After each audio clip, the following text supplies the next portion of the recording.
अगर आप राजस्थान में रहते हैं या इससे जुड़े हैं तो ये 15 बड़ी खबरें आपके दिन की शुरुआत से पहले जाननी ही चाहिए। अमरनाथ यात्रा के लिए ड्यूटी पर जा रहे 1200 बीएसएफ जवानों ने ट्रेन की खराब हालत देखते हुए चढ़ने से इनकार कर दिया। 5 दिन पुराने इस मामले में रेल मंत्रालय ने 4 रेल अधिकारियों को सस्पेंड कर दिया है। 6 जून को जवानों को त्रिपुरा से अमरनाथ जाना था। नॉर्थ ईस्ट फ्रंटियर रेलवे ने जो ट्रेवल जवानों को मुहैया करवाई उसमें खिड़कियां दरवाजे टूटे थे। ट्रेन का वीडियो भी अब सामने आया है। इसमें टॉयलेट टूटा है, लाइट नहीं है, सीटों पर गद्दियां भी नहीं है, फर्श पर कॉकर्स दिखाई दे रहे हैं। जवानों के इनकार के बाद 10 जून को दूसरी ट्रेन मुहैया करवाई गई। राजसमंद में देलवाड़ा थाना सर्कल में अनंता हॉस्पिटल के पास 2 कंटेनर व ट्रक के बीच भिड़ंत हो गई, जिसके बाद तीनों वाहनों में आग लग गई। एक ड्राइवर के झुलसने से मौत हो गई। देखते ही देखते वाहनों में आग ने भीषण रूप ले लिया और एक तरफ का रास्ता जाम हो गया। जानकारी के अनुसार कार को बचाने के प्रयास में 2 कंटेनर व ट्रक की भिड़ंत हुई। हादसा राजसमंद की सीमा पर अनंता हॉस्पिटल के पास हुआ। 4 लेन पर दोनों ओर वाहनों की लंबी कतारें लग गई। सूचना पर दिलवाड़ा पुलिस मरे जाब्ते के लिए पहुंची और आग को बुझाने के लिए राजसमंद उदयपुर से फायर ब्रिगेड मंगवाई। दुर्घटना इतनी भीषण हुई कि ट्रक व कंटेनर के कैबिन में पूरी तरह से चकनाचूर हो गए। भारत के मुख्य न्यायाधीश बी.आर. गवई ने कहा कि भारत का संविधान सिर्फ अधिकार नहीं देता बल्कि समाज के पिछड़े और दबे कुचले वर्गों को ऊपर उठाने का काम भी करता है। उन्होंने यह बात ऑक्सफोर्ड यूनियन के एक प्रोग्राम के दौरान कही।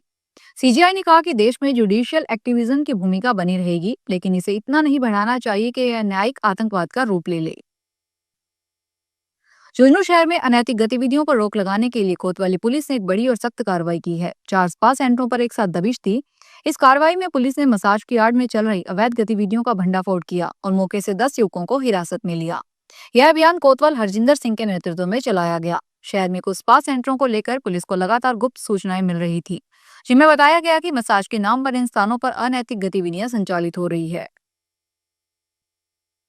जयपुर ग्रामीण के चोमू उपखंड के सामोद क्षेत्र में मंगलवार को कृषि मंत्री डॉक्टर किरोड़ी लाल मीणा के अचानक निरीक्षण से हड़कंप मच गया।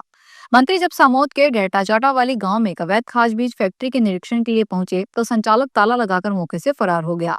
निरीक्षण के दौरान भारी संख्या में ग्रामीणों की भीड़ इकट्ठा हो गई। फैक्ट्री पर 2 कंपनियों के नाम अंकित मिले, लेकिन किसी भी प्रकार का वैध लाइसेंस नहीं पाया गया।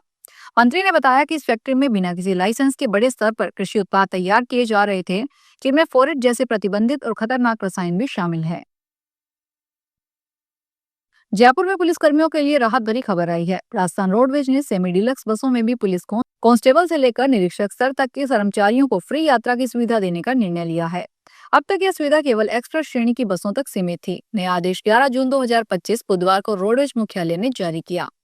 रोडवेज की ओर से जारी आदेश में कहा गया कि सेमी डीलक्स बसों में सफर की यह फ्री सुविधा पुलिस, जेल और एसीबी विभाग के उन कर्मचारियों को दी जाएगी जो कांस्टेबल से लेकर इंस्पेक्टर स्तर तक की रैंक में हैं। उन्हें यह सुविधा मासिक अंशदान राशि की सीमा और तय शर्तों के अनुसार मिलेगी।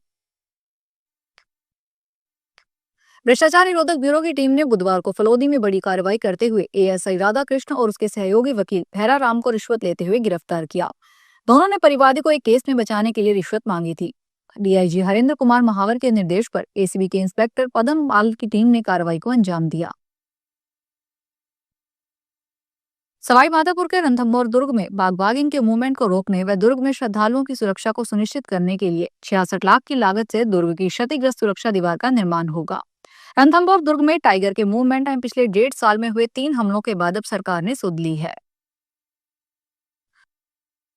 राजस्थान के ऊर्जा राज्य मंत्री हीरालाल नागर बुधवार को पाली पहुंचे। यहाँ सर्किट हाउस में उनका स्वागत किया गया। मीडिया से रूबरू होते हुए उन्होंने कहा कि खंबे पर लाइन दुरुस्त करने के दौरान लाइनमैन के साथ जो हादसे होते हैं वे ज्यादातर हल्की सी लापरवाही के चलते होते हैं। कभी शटडाउन ऑफिशियल रूप से नहीं लिया जाता। इसमें गलतफहमी में ऑफिस में बैठे डिस्कॉम कर्मी लाइट शुरू कर देते हैं, जिससे हादसे होते हैं। इससे एक साथ भी सामने आया है कि खंबे पर चढ़ते समय सुरक्षा उपकरणों का उपयोग नहीं किया जाता, जिससे लाइनमैन हादसे का शिकार हो जाते हैं। झालावाड़ पुलिस ने जुआ खेलने वालों के खिलाफ बड़ी कार्रवाई की है। पुलिस थाना बकानी व जिला स्पेशल टीम ने मुखबिर की सूचना पर गांव सवाखो के बाहर सार्वजनिक स्थान से 4 जुआरियों को गिरफ्तार किया है। एसपी ऋचा तोमर के अनुसार संयुक्त टीम ने ग्राम सवाखो में दबिश दी। टीम ने ताश के पत्तों पर जुआ सट्टा खेलते हुए 4 लोगों को पकड़ा। गिरफ्तार आरोपियों में राजू खान, इमरान, दिलीप कहार और नारायण सिंह शामिल है। राजू खान मध्य प्रदेश के राजगढ़ का रहने वाला है। इमरान आगर मालवा से है। दिलीप कहार पिडावा का और नारायण सिंह सवाखो का निवासी है। बाड़मेर में कल्याणपुर पंचायत समिति सदस्य उपचुनाव के बाद प्रधान पद के उपचुनाव में राजनीतिक समीकरण पूरी तरह से पलट गए। भाजपा पूर्ण बहुमत से होने के बावजूद अपने प्रत्याशी को प्रधान नहीं बना सकी। निर्दलीय प्रत्याशी सवन सिंह राजपुरोहित ने कांग्रेस का समर्थन पाकर भाजपा प्रत्याशी मोहन सिंह राजपुरोहित को 5 मतों से हराकर जीत हासिल की। गौरतलब है कि कल्याणपुर पंचायत समिति में कुल 15 सदस्य हैं, जिनमें 11 भाजपा और 4 कांग्रेस से हैं। इसके बावजूद भाजपा को अंतरकलह का खामियाजा भुगतना पड़ा। निर्दलीय श्रवण सिंह को कांग्रेस के 4 और भाजपा के 6 असंतुष्ट सदस्यों का समर्थन मिला, जिससे उन्हें कुल 10 मत मिले, जबकि भाजपा प्रत्याशी मोहन सिंह को केवल 5 मत ही प्राप्त हो सके।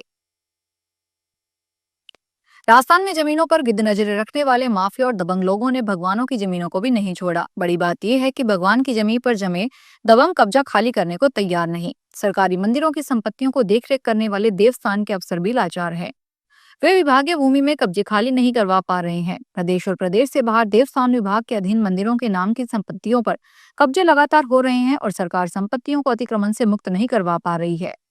सालों से अतिक्रमण कर जमे लोगों ने विभाग से 3 साल के दरमियान कार्रवाई के काफी प्रयास किए, लेकिन महज 2% अतिक्रमणियों को ही बेदखल कर पाए हैं। जिस बयान की वजह से बीजेपी के पूर्व विधायक व वरिष्ठ नेता ज्ञानदेव आहूजा को पार्टी से बाहर करना पड़ा, उसके बाद आहूजा ने राजस्थान के मुख्यमंत्री भजनलाल शर्मा व प्रदेशाध्यक्ष मदन राठौड़ को नो सिक्ख्या कह दिया। यह भी कहा कि कांग्रेस के नेताओं के दबाव में आकर उसे निकाला गया है। उल्लेखनीय है कि आहूजा ने अलवर के शालीमार में बनाए गए नए राम मंदिर की प्राण प्रतिष्ठा पर नेता प्रतिपक्ष टीकाराम जूली के जाने पर गंगा जल छिड़क कर शुद्धिकरण करने की बात कहकर बड़ा विवाद खड़ा कर दिया था, जिसे कांग्रेस ने बीजेपी के नेता को दलित विरोधी बताते हुए पूरी पार्टी पर हमला बोल दिया। उसके बाद आहूजा को पार्टी से बर्खास्त कर दिया गया था। जयपुर में एक बार फिर सिटी बसों को व्यवस्थित ढंग से संचालित करने की कोशिशें शुरू हो गई है। सार्वजनिक परिवहन को दोबारा सक्रिय और प्रभावी बनाने के लिए आरटीओ प्रथम कार्यालय की ओर से 20 जून को एक अहम बैठक बुलाई गई है। बैठक में रूट संख्या 1 से लेकर 43 तक की सिटी बसों के सभी ऑपरेटर्स और बस यूनियन पदाधिकारियों को आमंत्रित किया गया है। यह बैठक परिवहन विभाग के आरटीओ प्रथम कार्यालय झलाना में आयोजित की जाएगी। इसमें यह तय किया जाएगा कि कैसे शहर में सिटी बसें दोबारा नियमित रूप से और सही रूट पर चलाई जा सके। जयपुर में पिछले कुछ सालों में पब्लिक ट्रांसपोर्ट का संचालन बुरी तरह से प्रभावित रहा है। खासकर सिटी बसों का नेटवर्क लगातार कमजोर होता गया है। जैसलमेर नगर परिषद आयुक्त लजपाल सिंह लोढ़ा डेनमार्क जाएंगे। वे डेनमार्क में आयोजित हो रहे 18 दिवसीय हरित परिवर्तन विषय पर भारत का प्रतिनिधित्व करेंगे। हरित परिवर्तन के लिए अभ्यास उपकरण और प्रौद्योगिकी विषय पर प्रशिक्षण के लिए भारत से केवल 2 लोगों का चयन किया गया है, जिसमें से लजपाल सिंह एक हैं। जैसलमेर आयुक्त लजपाल सिंह सोढ़ा और भिवानी आयुक्त का चयन हुआ है। इसमें 10 देशों के 27 प्रतिनिधि भाग लेंगे। भारत की तरफ से आयुक्त लजपाल सिंह लोढ़ा भारत का प्रतिनिधित्व करेंगे। यही थी आज की ताजा और बड़ी खबरें। अपनी राय नीचे कमेंट में जरूर बताएं और हमें बताएं कि आप क्या और देखना चाहते हैं। अगले बुलेटिन में फिर मिलेंगे नई खबरों के साथ, नए अपडेट्स के साथ। तब तक के लिए नमस्कार।